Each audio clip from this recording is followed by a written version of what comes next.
Mohon dukungannya untuk channel ini terus berkembang dengan cara subscribe, nyalakan tombol notifikasi. Terima kasih.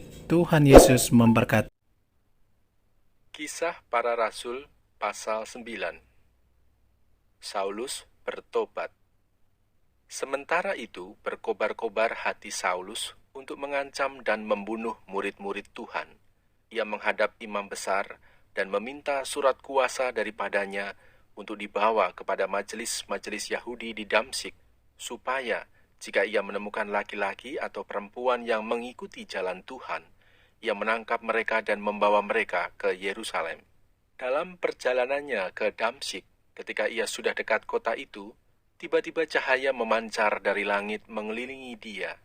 Ia rebah ke tanah dan kedengaranlah olehnya suatu suara yang berkata kepadanya, "Saulus, Saulus, mengapakah engkau menganiaya aku?"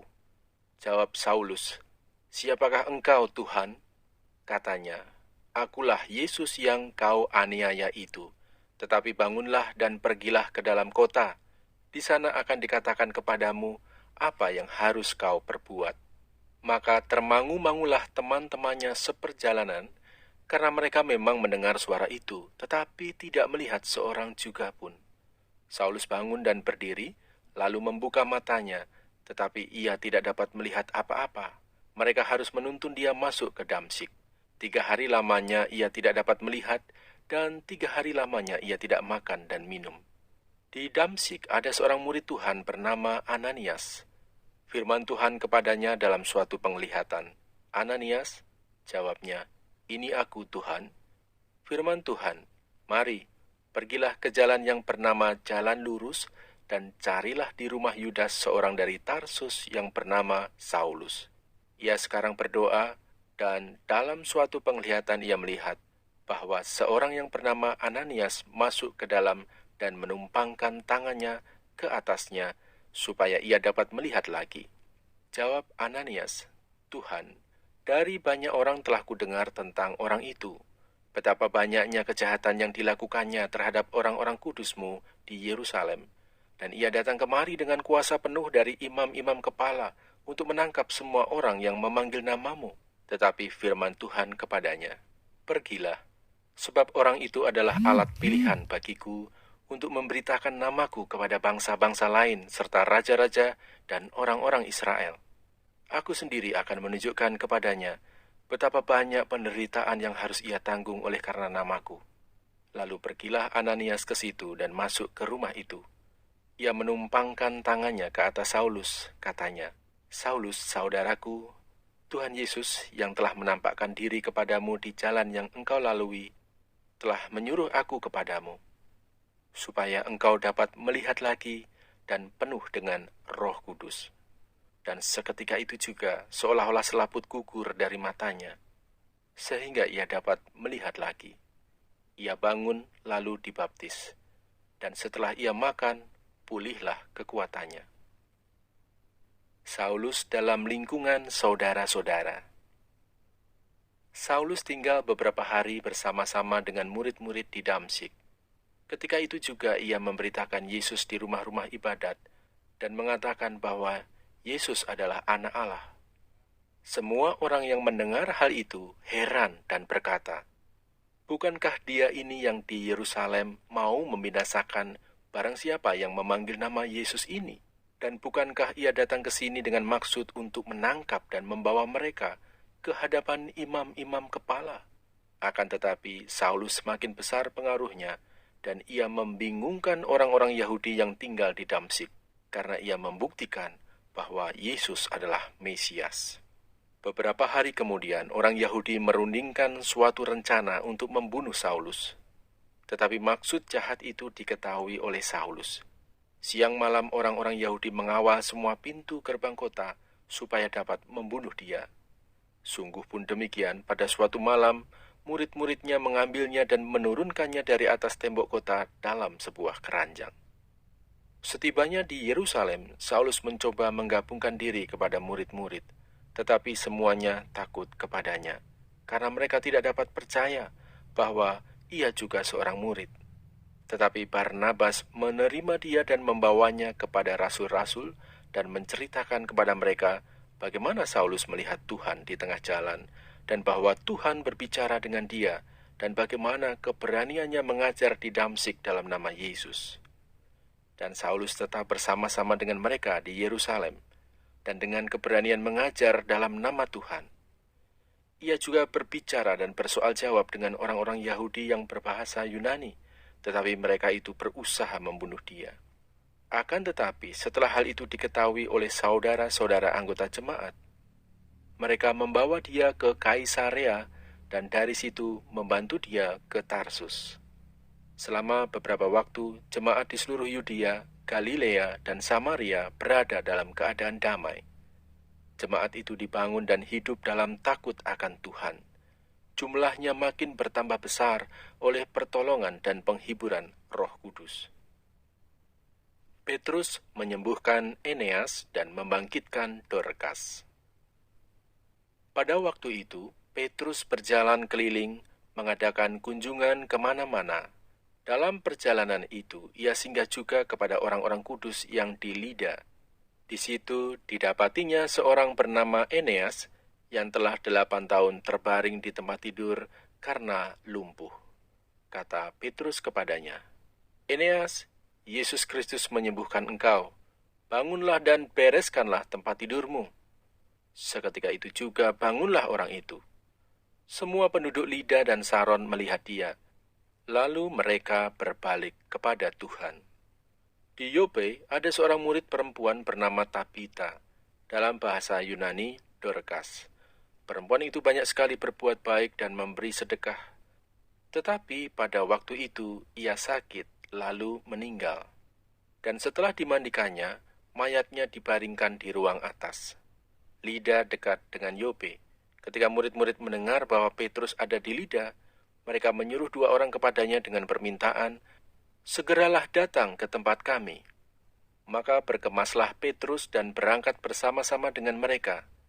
Setelah sampai di sana, ia dibawa ke ruang atas, dan semua janda datang berdiri dekatnya, dan sambil menangis mereka menunjukkan kepadanya semua baju dan pakaian yang dibuat Dorkas waktu ia masih hidup. Tetapi Petrus menyuruh mereka semua keluar, lalu ia berlutut dan berdoa. Kemudian ia berpaling ke mayat itu dan berkata, "Tabita, bangkitlah." Lalu Tabita membuka matanya, dan ketika melihat Petrus, ia bangun lalu duduk. Petrus memegang tangannya dan membantu dia berdiri. Kemudian ia memanggil orang-orang kudus beserta janda-janda, lalu menunjukkan kepada mereka bahwa perempuan itu hidup. Peristiwa itu tersiar di seluruh Yope, dan banyak orang menjadi percaya kepada Tuhan. Kemudian daripada itu, Petrus tinggal beberapa hari di Yope, di rumah seorang yang bernama Simon, seorang penyamak kulit. Kisah Para Rasul pasal 10. Petrus dan Kornelius. Di Kaisarea ada seorang yang bernama Kornelius, seorang perwira pasukan yang disebut pasukan Italia.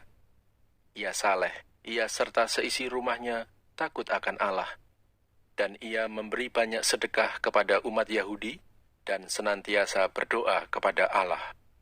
Dalam suatu penglihatan, kira-kira jam 3 petang, jelas tampak kepadanya seorang malaikat Allah masuk ke rumahnya dan berkata kepadanya, "Kornelius." Ia menatap malaikat itu, dan dengan takut ia berkata, "Ada apa, Tuhan?" Jawab malaikat itu, "Semua doamu dan sedekahmu telah naik ke hadirat Allah, dan Allah mengingat engkau. Dan sekarang, suruhlah beberapa orang ke Yope untuk menjemput seorang yang bernama Simon dan yang disebut Petrus. Ia menumpang di rumah seorang penyamak kulit yang bernama Simon, yang tinggal di tepi laut." Setelah malaikat yang berbicara kepadanya itu meninggalkan dia, dipanggilnya 2 orang hambanya, beserta seorang prajurit yang saleh, dari orang-orang yang selalu bersama-sama dengan dia. Dan sesudah ia menjelaskan segala sesuatu kepada mereka, ia menyuruh mereka ke Yope. Keesokan harinya, ketika ketiga orang itu berada dalam perjalanan dan sudah dekat kota Yope, Kira-kira pukul 12 tengah hari, naiklah Petrus ke atas rumah untuk berdoa. Ia merasa lapar dan ingin makan, tetapi sementara makanan disediakan, tiba-tiba rohnya diliputi kuasa ilahi. Tanpa olehnya, langit terbuka dan turunlah suatu benda berbentuk kain lebar yang bergantung pada keempat sudutnya, yang diturunkan ke tanah. Di dalamnya terdapat berbagai jenis binatang berkaki empat, binatang menjalar dan burung. Kedengaranlah olehnya suatu suara yang berkata, "Bangunlah, hai Petrus, sembelihlah dan makanlah." Tetapi Petrus menjawab, "Tidak, Tuhan, tidak, sebab aku belum pernah makan sesuatu yang haram dan yang tidak tahir." Kedengaran pula untuk kedua kalinya suara yang berkata kepadanya, "Apa yang dinyatakan halal oleh Allah, tidak boleh engkau nyatakan haram." Hal ini terjadi sampai 3 kali, dan segera sesudah itu, terangkatlah benda itu ke langit. Petrus bertanya-tanya di dalam hatinya, apa kiranya arti penglihatan yang telah dilihatnya itu. Sementara itu telah sampai di muka pintu orang-orang yang disuruh oleh Kornelius dan yang berusaha mengetahui di mana rumah Simon.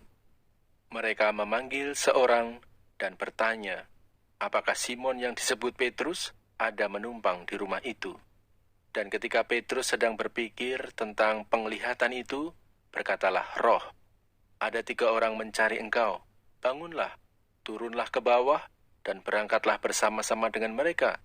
Jangan bimbang, sebab aku yang menyuruh mereka kemari." Lalu turunlah Petrus ke bawah dan berkata kepada orang-orang itu, "Akulah yang kamu cari. Apakah maksud kedatangan kamu?"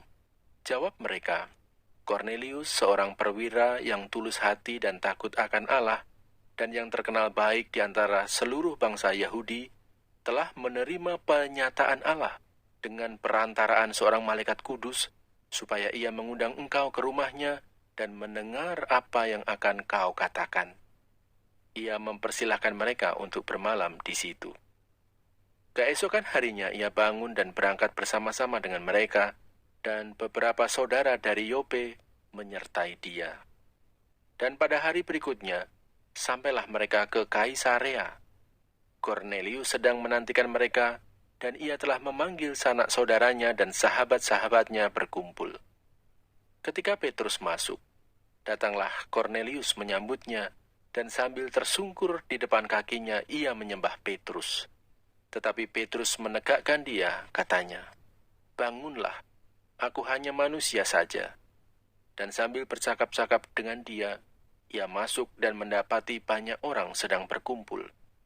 Ia berkata kepada mereka, "Kamu tahu betapa kerasnya larangan bagi seorang Yahudi untuk bergaul dengan orang-orang yang bukan Yahudi atau masuk ke rumah mereka. Tetapi Allah telah menunjukkan kepadaku bahwa aku tidak boleh menyebut orang najis atau tidak tahir. Itulah sebabnya aku tidak berkeberatan ketika aku dipanggil, lalu datang kemari. Sekarang aku ingin tahu, apa sebabnya kamu memanggil aku?" Jawab Kornelius, 4 hari yang lalu, kira-kira pada waktu yang sama seperti sekarang, yaitu jam 3 petang, aku sedang berdoa di rumah. Tiba-tiba ada seorang berdiri di depanku, pakaiannya berkilau-kilauan, dan ia berkata, "Kornelius, doamu telah didengarkan Allah dan sedekahmu telah diingatkan di hadapannya. Suruhlah orang ke Yope untuk menjemput Simon yang disebut Petrus. Ia sedang menumpang di rumah Simon, seorang penyamak kulit, yang tinggal di tepi laut. Karena itu, segera kusuruh orang kepadamu, dan dengan senang hati engkau telah datang. Sekarang kami semua sudah hadir di sini di hadapan Allah, untuk mendengarkan apa yang ditugaskan Allah kepadamu." Lalu mulailah Petrus berbicara, katanya, "Sesungguhnya aku telah mengerti bahwa Allah tidak membedakan orang. Setiap orang dari bangsa manapun yang takut akan Dia dan yang mengamalkan kebenaran berkenan kepadanya. Itulah firman yang ia suruh sampaikan kepada orang-orang Israel, yaitu firman yang memberitakan damai sejahtera oleh Yesus Kristus, yang adalah Tuhan dari semua orang. Kamu tahu tentang segala sesuatu yang terjadi di seluruh tanah Yudea, mulai dari Galilea, sesudah baptisan yang diberitakan oleh Yohanes, yaitu tentang Yesus dari Nazaret. Bagaimana Allah mengurapi dia dengan Roh Kudus dan kuat kuasa. Dia yang berjalan berkeliling sambil berbuat baik dan menyembuhkan semua orang yang dikuasai iblis, sebab Allah menyertai dia. Dan kami adalah saksi dari segala sesuatu yang diperbuatnya di tanah Yudea maupun di Yerusalem. Dan mereka telah membunuh dia dan menggantung dia pada kayu salib. Yesus itu telah dibangkitkan Allah pada hari yang ketiga. Dan Allah berkenan bahwa ia menampakkan diri, bukan kepada seluruh bangsa, tetapi kepada saksi-saksi yang sebelumnya telah ditunjuk oleh Allah, yaitu kepada kami, yang telah makan dan minum bersama-sama dengan dia setelah ia bangkit dari antara orang mati. Dan ia telah menugaskan kami memberitakan kepada seluruh bangsa dan bersaksi bahwa dialah yang ditentukan Allah menjadi hakim atas orang-orang hidup dan orang-orang mati. Tentang dialah semua nabi bersaksi bahwa barang siapa percaya kepadanya, ia akan mendapat pengampunan dosa oleh karena namanya. Ketika Petrus sedang berkata demikian, turunlah Roh Kudus ke atas semua orang yang mendengarkan pemberitaan itu. Dan semua orang percaya dari golongan bersunat yang menyertai Petrus tercengang-cengang karena melihat bahwa karunia Roh Kudus dicurahkan ke atas bangsa-bangsa lain juga. Sebab mereka mendengar orang-orang itu berkata-kata dalam bahasa roh dan memuliakan Allah.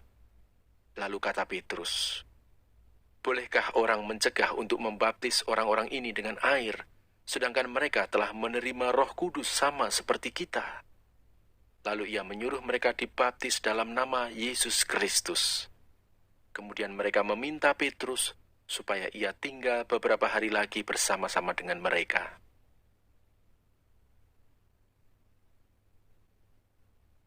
Kisah Para Rasul pasal 11. Petrus mempertanggungjawabkan baptisan Kornelius di Yerusalem. Rasul-rasul dan saudara-saudara di Yudea mendengar bahwa bangsa-bangsa lain juga menerima firman Allah. Ketika Petrus tiba di Yerusalem, orang-orang dari golongan yang bersunat berselisih pendapat dengan dia. Kata mereka, "Engkau telah masuk ke rumah orang-orang yang tidak bersunat dan makan bersama-sama dengan mereka." Tetapi Petrus menjelaskan segala sesuatu berturut-turut, katanya, "Aku sedang berdoa di kota Yope. Tiba-tiba rohku diliputi kuasa ilahi, dan aku melihat suatu penglihatan. Suatu benda berbentuk kain lebar yang bergantung pada keempat sudutnya, diturunkan dari langit sampai di depanku. Aku menatapnya, dan di dalamnya aku lihat segala jenis binatang berkaki empat, dan binatang liar, dan binatang menjalar, dan burung-burung. Lalu aku mendengar suara berkata kepadaku, 'Bangunlah hai Petrus, sembelihlah dan makanlah.' Tetapi aku berkata, 'Tidak, Tuhan, tidak, sebab belum pernah sesuatu yang haram dan yang tidak tahir masuk ke dalam mulutku.' Akan tetapi untuk kedua kalinya, suara dari surga berkata kepadaku, 'Apa yang dinyatakan halal oleh Allah, tidak boleh engkau nyatakan haram.' Hal itu terjadi sampai 3 kali. Lalu semuanya ditarik kembali ke langit. Dan seketika itu juga, 3 orang berdiri di depan rumah, di mana kami menumpang. Mereka diutus kepadaku dari Kaisarea. Lalu kata Roh kepadaku, 'Pergi bersama mereka dengan tidak bimbang.' Dan 6 saudara ini menyertai aku. Kami masuk ke dalam rumah orang itu, dan ia menceritakan kepada kami bagaimana ia melihat seorang malaikat berdiri di dalam rumahnya dan berkata kepadanya, 'Suruhlah orang ke Yope untuk menjemput Simon yang disebut Petrus. Ia akan menyampaikan suatu berita kepada kamu yang akan mendatangkan keselamatan bagimu dan bagi seluruh isi rumahmu.' Dan ketika aku mulai berbicara, turunlah Roh Kudus ke atas mereka, sama seperti dahulu ke atas kita. Maka teringatlah aku akan perkataan Tuhan, 'Yohanes membaptis dengan air, tetapi kamu akan dibaptis dengan Roh Kudus.' Jadi jika Allah memberikan karunia-Nya kepada mereka sama seperti kepada kita pada waktu kita mulai percaya kepada Yesus Kristus, bagaimanakah mungkin aku mencegah dia?" Ketika mereka mendengar hal itu, mereka menjadi tenang, lalu memuliakan Allah. Katanya, "Jadi, kepada bangsa-bangsa lain juga, Allah mengaruniakan pertobatan yang memimpin kepada hidup." Barnabas dan Saulus ke Antiokhia. Sementara itu banyak saudara-saudara telah tersebar karena penganiayaan yang timbul sesudah Stefanus dihukum mati. Mereka tersebar sampai ke Fenisia, Siprus, dan Antiokhia, namun mereka memberitakan Injil kepada orang Yahudi saja. Akan tetapi di antara mereka ada beberapa orang Siprus dan orang Kirene yang tiba di Antiokhia dan berkata-kata juga kepada orang-orang Yunani dan memberitakan Injil bahwa Yesus adalah Tuhan. Dan tangan Tuhan menyertai mereka, dan sejumlah besar orang menjadi percaya dan berbalik kepada Tuhan. Maka sampailah kabar tentang mereka itu kepada jemaat di Yerusalem, lalu jemaat itu mengutus Barnabas ke Antiokhia. Setelah Barnabas datang dan melihat kasih karunia Allah, bersukacitalah ia.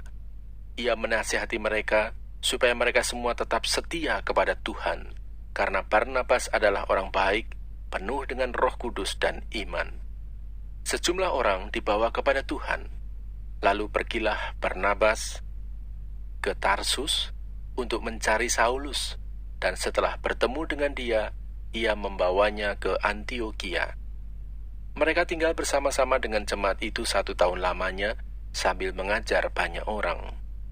Di Antiokhialah murid-murid itu untuk pertama kalinya disebut Kristen. Pada waktu itu datanglah beberapa nabi dari Yerusalem ke Antiokhia. Seorang dari mereka yang bernama Agabus bangkit dan oleh kuasa roh ia mengatakan bahwa seluruh dunia akan ditimpa bahaya kelaparan yang besar. Hal itu terjadi juga pada zaman Claudius. Lalu murid-murid memutuskan untuk mengumpulkan suatu sumbangan sesuai dengan kemampuan mereka masing-masing dan mengirimkannya kepada saudara-saudara yang diam di Yudea. Hal itu mereka lakukan juga, dan mereka mengirimkannya kepada penatua-penatua dengan perantaraan Barnabas dan Saulus.